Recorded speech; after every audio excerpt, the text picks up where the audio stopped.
Magandang umaga mga kamarites. Ayun na nga mga kamarites, buti na nga lang hindi tumuloy yung ulan. Gawa ng kagabi ang lakas ng ulan.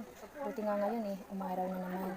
Buti na lang hindi tumuloy yung masamang panahon kasi kung tumuloy yun sigurado wala na namang pasok ang mga marites nyo. Tambay na naman sa bahay. Buti na lang pinagbigyan tayo ng pagkakataon at ayan, medyo mainit na yun. Maaga pa nga sobrang init na lalagay na nga kami ng mga paninda namin dahil tapos na nga si Manong maglinis. Gawa nang nauna nga siya sa akin kanina dahil ako naiwan ako sa bahay. Gawa nga may makulit na batang ayaw na namang magpaiwan.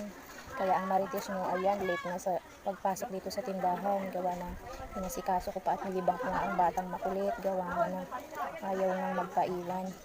Ayun, tinakasan ko nga lang yung mga kamarites dahil tanghali na ang marites nyo.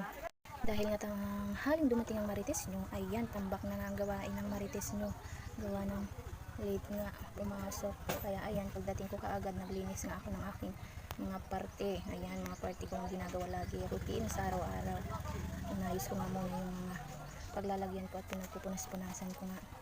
Gawa nga ng paglalagyan ko na nga ng mga ulam. Ayan, meron na kami dyan mga hotdog, longganisa, tocino roll at embutido. Kaya yung mga paglalagyan ko hinanda na nga ni Mana, kaya paglalagyan ko na nga lang yan dahil pinunasin ko na din yan, ilalagay ko na lang at para na matapos ako dahil medyo matagal-tagal pa nga ang aking gagawin. Gawa ng magsasabit pa nga ako ng mga tinapay dyan, chichirya.